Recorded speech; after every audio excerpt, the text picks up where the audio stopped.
Disclaimer: the following video may feature topics in regards to religion, politics, and all sorts of controversial material that may seem offensive and even triggering. Us here at Anime America do not hold any side in regards to politics and will not use this video as a platform in any way to offend any side of political views. Thank you for your understanding, and with that said, let's have some fun.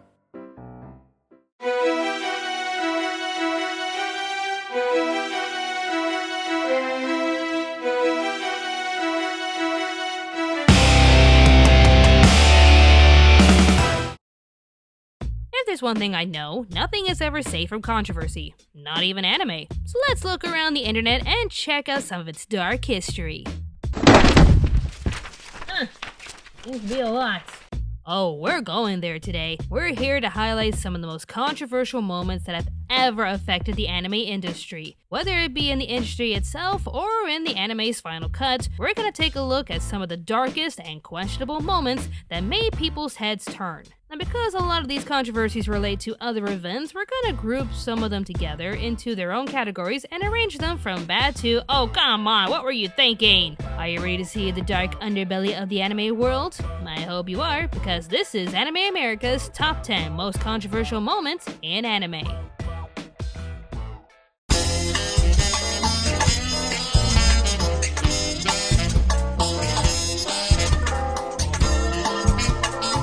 Number 10. Hey, can I copy your homework? Sure, but try not to copy the whole thing, okay? Sure, no prob. Copying anime. Ever since we noticed how Lion King is similar to Kimba, we've kept a close eye on other projects, and believe me, we were not disappointed. Pacific Rim took many elements from Neon Genesis Evangelion, Inception from Paprika, the sisters from Frozen look identical in character design and theme from Saint Seiya, and then there's, okay, could you at least give Hellsing a different outfit? That looks like a cosplay picture, not a new movie character. There's even some people comparing the new Hallmark movie Love on Ice to Yuri on Ice. Not only is the title very similar, but it's about a relationship between an ice skater and her coach. It doesn't sound familiar at all. They say originality is dead, but you'd think the producers wouldn't make it that obvious. Number 9. Folks, are your kids taking drugs, skipping school, in a forbidden relationship that God himself would never approve of? Are they watching anime? It's probably linked. Says the biased media making pathetic stories in order to get more attention, which is basically every single mainstream media channel out there. Media slander. Seriously, these articles are ridiculous. A teenager in Russia killed himself when a certain anime character that I will not mention because of spoilers died in that certain show, and of course his father blamed it on him watching too much TV. Of course. And then there were numerous incidents where kids would be caught writing names of people they wanted to die in their notebooks, similar to Death Note. Okay, there's making hilarious gifs that is shared all over Facebook, and then there's these kids who need help. Church representatives claiming that if you watch Pokemon, you're practically a devil worshiper. Media outlets claiming there's a link between anime and pedophilia. And then there was an old anime YouTuber named Mr. Anime who was found guilty of murdering his entire family.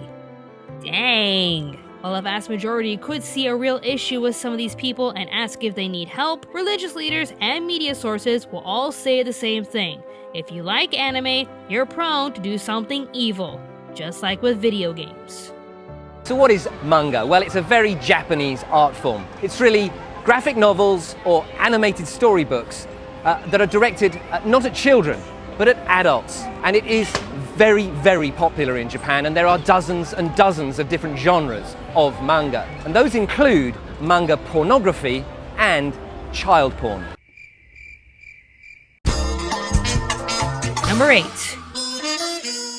Politics and anime. The only time it ever goes well together is in Hetalia. Man up or I'll beat you with my Peace Prize! Speaking of which, did you know that South Koreans were so offended by Himaria's depiction of their country's character and how they interacted with Japan that they tried to have the anime canceled before production as the show was deemed a criminal act against them? Well, it's not like any other country was offended, am I right? America's over there scarfing down burgers while justifying his actions drinking diet soda, thinking it'll fix everything. France is just a frickin' wuss. Russia is demonic, and Italy is... The fucking white flag scene! White flag! White flag! Well, Italy. But heaven forbid we have a scene where South Korea grabs Japan's chest. And this is why nobody can have anything nice. Aside from this incident, there's plenty of controversial moments regarding politics and even religion. There's the controversy of Dot Pixie's character from Attack on Titan being inspired by a highly controversial war general, the second soundtrack for Noragami being cancelled since it featured Islamic sound samples, and our favorite anime baddie was caught reading from the Quran while vowing to kill Jotaro.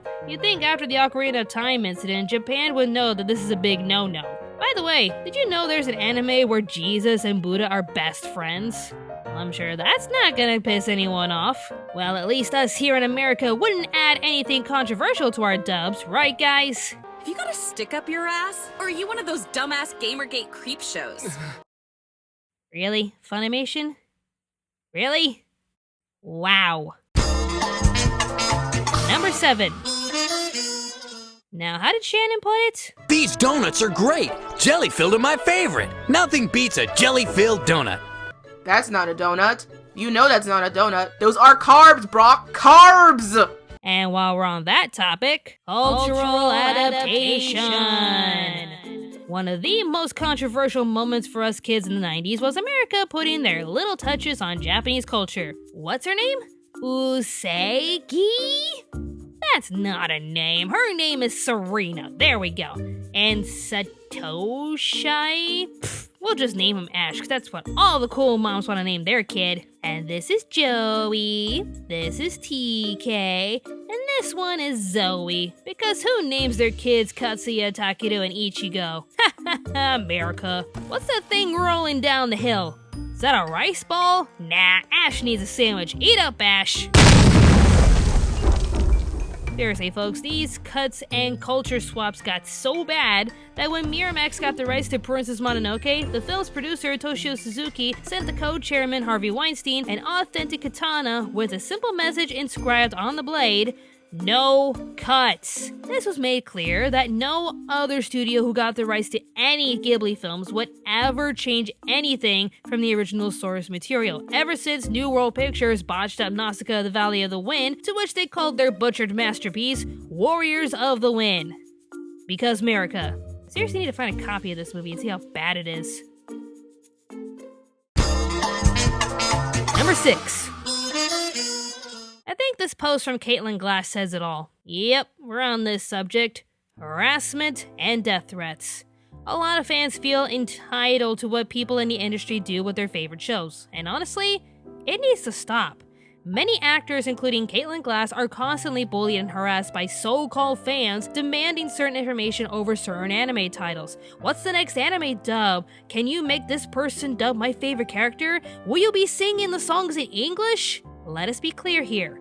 International dubbing companies, including Funimation, don't always have full control over what they do with certain anime. It's the Japanese companies who own the anime that get a say over what these distributors get to do and not do.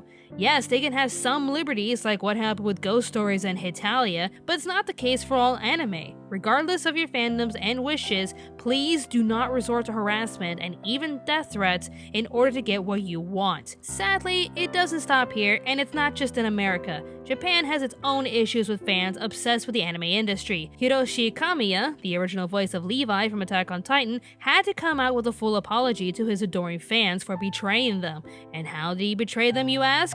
He dared to get married and have a baby. Oh, how dare he? Doesn't he know that his entire life belongs to the fans? Any fan group in Japan feels entitled to their idols until they're bored with them and move on. Even when it comes to their anime characters and worship shows, they'll send death threats to the show's creators if something goes wrong. As in, wrong by their terms. Hideaki Anno received a lot of death threats from Evangelion fans not pleased with how the series ended. The fanbase wanted a happier and clearer ending and resorted to vandalism and numerous threats to make their point clear. So how does Anno respond? He makes a movie to give a more clear answer by killing off the majority of the characters.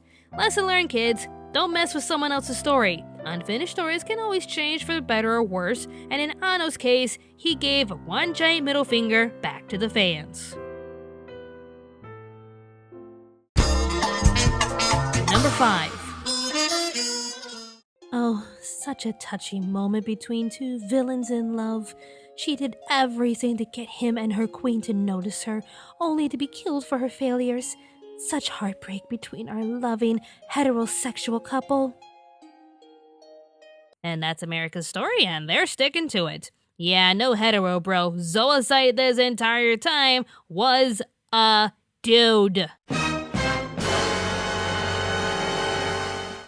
What a twist! Gay relationships and gender bending. Japan tends to be a bit more open when it comes to including gay characters in their shows, but when Sailor Moon was brought into America, something just had to be done about certain characters. 二次随賞は集めたし、千葉守ももはや手の内。その上セーラー戦士も始末すれば。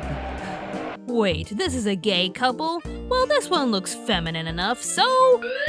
Never been more ready for anything in my entire life. He's gonna pay for cutting my face. And there you go. それに可愛いってどこが？タイガーズアイってば、こういう子たちが趣味なわけ？ Oh, another gay character. Well, this one looks feminine too, so... What do you mean? They're all so pretty. I can't believe your taste, Tiger's Eye. There you go. I am a gender-bending master. いいんですか？海外でライセンスを取ったんだ。Oh, two female Sailor Scouts in a relationship. Well, this could be difficult. I know. How'd you guys meet then? We're cousins. Perfect. Anyone else? Oh. Yeah, let's just ban that season altogether, okay? Thankfully, they have redubbed the show, so Zoisite is actually a man, and Uranus and Neptune are back to lovers. And I'm pretty sure when Sailor Moon Super S is finally dubbed, I'm sure they'll turn Fisheye back into a dude as well. But it was just an awkward time in America when gay characters in anime had to either be censored or placed in Adult Swim. What else can we say, except people in the 90s were really sensitive when it came to this topic. Number 4. Oh, here we go. Whitewashing in anime movies. With certain anime getting their own live-action adaptations, we had to expect some changes. What the fans are outraged about, however, is the ethnic changes the directors make. Goku from Dragon Ball Evolution is white. Go Mifune, also known as Speed Racer, is white. Light Yagami is white, with L being black, and Motoko Kusanagi is white. The fans protest and scream for the movies to be accurate to the original source material and choose Asian actors. While I can understand the plight from the fans, I wonder why people don't freak out when certain anime are adapted into live action in Japan. Movies like Rurouni Kenshin and Ore Monogatari are fine since they're based in Japan, but what about Fullmetal Alchemist? A show based in a European culture will have an entirely Japanese cast, to which the director defends his choices by saying, I want to create a style that follows the original manga as much as possible. The cast is entirely Japanese, but the cultural background is European. However, it is a style that doesn't represent a specific race or country. There will never be a scene in which a character says something that would identify him or her as Japanese.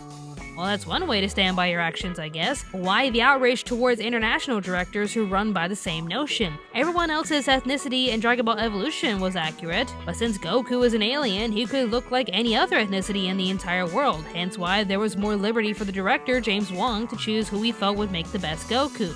Why he chose this bland guy yet went along with a Karate Kid with alien story, we'll never know. Speed Racer, you can argue, can easily be adapted into any culture with its futuristic setting and generalized story that could have anyone play the part of Speed Racer. The live-action movie did their best to choose someone who looked like the character while producing the craziest eye candy we could ever witness. Have you seen these graphics? With Ghost in the Shell, fans demanded to have Motoko Kusanagi portrayed by a Japanese woman since her name is Japanese and the setting of the show is based in a Japanese city. The movie decides, however, that her being a cyborg gives a few liberties liberties towards her appearance, and if they had the chance to cast one of the biggest names in Hollywood as her character, they were going to do it. It didn't seem to bug the Japanese too much, as they felt Scarlett Johansson was perfect for the role, but the fans felt insulted to have a Caucasian actress whitewash this iconic character. In the case of Death Note, it's all over the place with the choices they made for all the characters, but the one everyone is harping about is Keith Stanfield playing L. Yeah, let's just forget Nat Wolff as Light Yagami, who's supposed to be Japanese, and concentrate on Keith playing L. Even though L has the most liberties to his character since he is a mixed race of Japanese and European. At the very end of the day, Hollywood and even Japanese filming companies are a business. If the creators are comfortable handing over their creations to other directors, then I'm cool to see what will happen. I personally don't really care about who is playing the characters and where they're from, I just want the story to be good. Dragon Ball Evolution story was awful, Speed Racer looked insane but it had a very generic story, Ghost in the Shell looked impressive and may even win a few awards for their groundbreaking graphics, but it had a story that was way too confusing for a general public. And we'll just have to wait and see with Death Note. But Japan has had their own fair share of botched live-action adaptations, so where's the outrage there? And that's the bottom line with this controversy. America is making these films and whitewashing them, but the countries where the original shows were made from can do no wrong, even when they make drastic changes to Black Butler. And where the hell is Levi? What the hell did you do to Mikasa? But I digress. Without getting too political, I'm always curious to see what they do with any adaptation, and regardless of who plays each character, I just want to see how they can portray our beloved characters. Number 3. Oh, we're just getting better, aren't we, with this list? Ooh, we're having some fun. International representation in anime. Even with anime characters looking wild and creative with their hair and eyes and boobs, their record for racial representation wasn't clean at the very beginning. It is mostly due to their limited experiences outside of their country, but yeah. I guess there wasn't too much outrage with Mr. Popo since he's still in the series with no changes whatsoever. Plus his character is just amazing in the abridged series. I need your carpet to get to my friends as quickly as possible. Making toast! Ah, fine. But then we have Jinx, a character so offensive that her debut episode was banned from American television and she had to have her skin color changed to purple. I mean, having a badass assistant is one thing, but an ethnically sensitive topic portrayed as a Pokemon is just going a bit too far, Japan. It goes without saying that it took a while for Japan to get it right. The menstrual face began to fade in time, and ethnic characters were turning into badass and even wholesome characters. But then we have Happiness Charge Pretty Cure. Oh boy. We are given international pretty cures from all over the world. England's is just lazy because it just looks like Alice from Alice in Wonderland. France is a French maid, of course. India looks a lot lighter compared to Hawaii beach girls over there. And oh, wow. Wow. Cowboys and Indians. Really, Japan, really? Oh, and they're from Texas. Oh, this is just good. Of course, people would find this offensive, but I'm just gonna sit here and admire Magical Girl, Lone Ranger, and Tonto over here. Oh, I'm speechless. Number 2. You ever watch a show all over again in Japanese only to notice new episodes you have never seen before in America? Well, there's probably a reason for that. Banned episodes and anime series.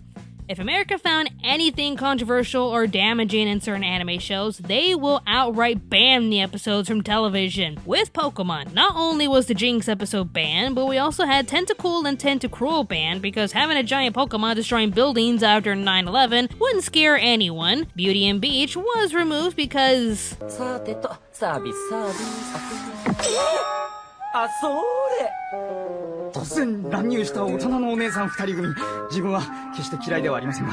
Well, you can't really explain that to children. The Legend of Dratini was removed due to extreme use of firearms, and Meowth wearing a mustache that'll attract anyone from the Third Reich. Tower of Terror was banned mainly because of its title relating to 9/11. And lest we forget the Golden episode that sent over 600 children straight to the hospital for showing signs of photosensitive epilepsy in Japan. Then we have Sailor Moon episodes being banned as well. The second episode, House of Fortune, was banned because...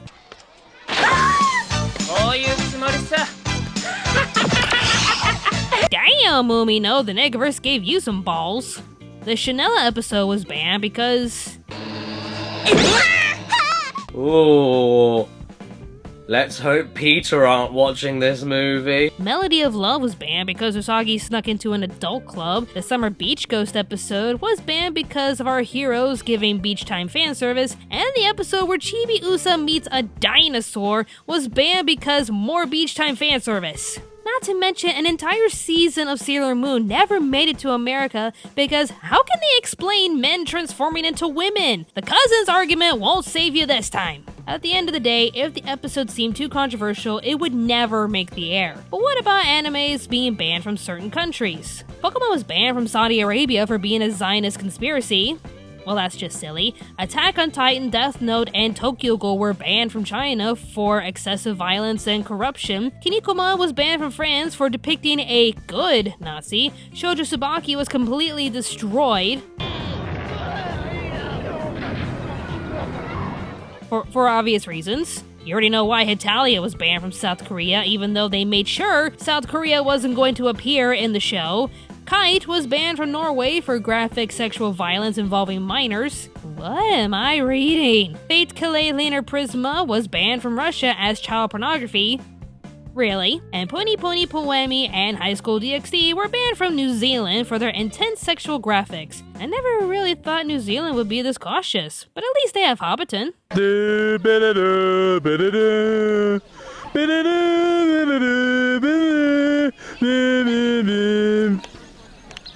That was fun. Before we move forward, here are some more controversies. The Bubblegum Crisis Fall. Due to legal ownership issues, the show was cut after 8 episodes, even though it was promised 13 episodes. Kokoro Connect Bullying. This poor guy, Mitsuhiro Ichiki, went into an audition for a role in this series, only to be forced to read embarrassing lines unknowingly for a candid camera stunt. At least the staff apologized, but damn. Tezuka causing mangaka poverty. Because of a certain mangaka named Tezuka could provide for himself while making his own manga artists today are still barely making enough money to support themselves and their work. Well, that sucks. Tracing other people's work. The No Game, No Life artist Yo Kamiya was allegedly caught tracing other people's work for his own light novels. Couldn't just use these poses as references there, buddy? Kuroko no Basket bombing. No joke, the creator of Kuroko no Basket was constantly threatened for some time with bomb threats and even receiving poison in the mail, and all because one guy didn't even like him. And finally, anime piracy. As much as I can understand everyone's reason to watch anime for free online, it can still do some damage to the companies who make and distribute your favorite anime. And yes, I know the system isn't entirely perfect, but it's better than what we used to have back in the old days, which was nothing. And the most controversial thing in anime is... it is a constant struggle still happening today, and it's not just in America. If you were wondering when I was going to talk about this subject, well, I had to put it in number 1 for numerous reasons. Pull out your earplugs and open your eyes, ladies and gentlemen, as we dive into our favorite subject of all time, censorship. Mother censorship. From converting controversial items into kid-friendly materials to poorly covering up and censoring gore, violence, and sexual acts, we ask who the hell in these anime industries are still thinking about the children. I mean, we have ratings for a reason, people, and parents are supposed to be responsible over what little Timmy watches in his spare time, right? But no! Production staff and distributors have to censor their work just so they don't get a wave of parents complaining about not making child-friendly material. Oh, won't somebody please think of the children? At first, it wasn't a big deal in Japan, as children could handle certain subjects like nudity and weaponry maturely. But then we get to America, where body lines are blurred away so kids wouldn't be exposed to colorful nudity in Sailor Moon, poorly drawn bathing suits that were made to cover up naked bodies in Tenchi Muyo, cigarettes would turn into lollipops in One Piece, and lest we forget the infamous slingshot replacing a gun, once again, in One Piece. Thanks for it, kids. You're magical. Seriously, who the hell in Japan is not thinking of the children? Oh, there were a ton of beach episodes that were banned because fan service and children equals bad. I mean, it's not like kids go to the beach when they're old enough, am I right? There's also the mountain loads of censorship that went down in Dragon Ball, mostly revolving around toilet humor, underwear shots, and nudity. Does Vegeta even know how many times Bulma's privates were flashed around in that series? So with Japan dishing all of this out and America having to censor them in order to air in the daytime, you'd think there wouldn't be a censorship problem in Japan, right? Not exactly. Firstly, there's Shoujo Tsubaki, a movie so disgustingly insane that Japan just outright destroyed the original copy. So why are they making a live-action adaptation? In regards to sex, a law was placed back in 2011 that would ban any sexual depiction of characters who looked under 13, which is the age of consent in Japan. It doesn't necessarily stop animators from using moe cuteness as fan service, but if someone decided to make a Lucky Star porno, they'd more likely be arrested for child pornography. Even though our main cast are senior students in high school. This law made many artists like Ken Akamatsu worried, as it could lead to the Japanese government telling artists what they can and can't draw. God, I wish I had Helen Lovejoy screaming in Japanese. And finally, we have the infamous black streak of censorship, poorly covering up extremely gory scenes and sexual advantages. In regards to gore, you think people would be used to it after they witnessed Violent Jack, but shows like Tokyo Ghoul and Terraformers had to have certain shots blanketed over with that gradient black layer just because of how gruesome these scenes can be. It was all made for an extreme viewership who would dig the extreme gore, but in order to bring in a wider audience, certain productions felt the need to cover the gore just so they wouldn't scare any viewers away or get a wave of angry letters, little realizing just how badly they'd be mocked for their poor attempts of censorship. Just look at that, that's embarrassing. Whether it be in America, Japan, or any country around the world, there's always going to be someone thinking of the poor children, which makes any sane person grown with detest. Which is why all of us here at Anime America agrees that censorship of any kind will always be the #1 controversy in anime. In our eyes, you either show us what you got with no regrets, or don't bother making it in the first place. Well, this was a fun video to make. Now a question to everyone out there watching this video. What's your take on censorship? Should artists be free to make what they want? Or should they have restraint in order to make a more general and child-friendly product? Leave a comment down below with your answer. Now if you excuse me, I'm gonna... just wait 1 second here. Got a little message here.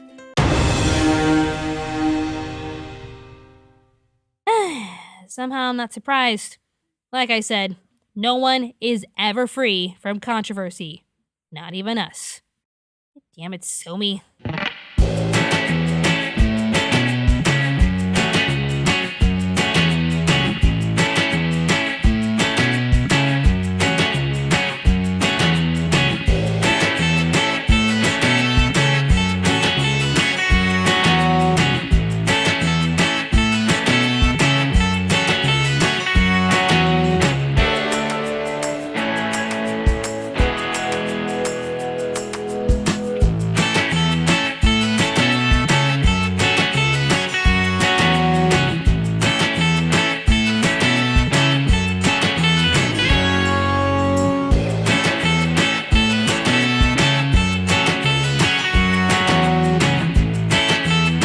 Again for watching. To keep you up to date with Anime America, be sure to follow us on Facebook, Twitter, Instagram, and even Tumblr. The best way you can support this channel for free is by sharing this video with your friends, as well as liking this video. If you wish to support us financially, we have a Patreon page, posters for sale on Store Envy, and awesome t-shirts available on Teespring. Don't forget to subscribe to Anime America for more awesome videos that you'll get instantly if you click on the notification bell. We also have another channel called Pop Spectrum, where we review anything in pop culture. More awesome videos will be on the way, so stay tuned to Anime America.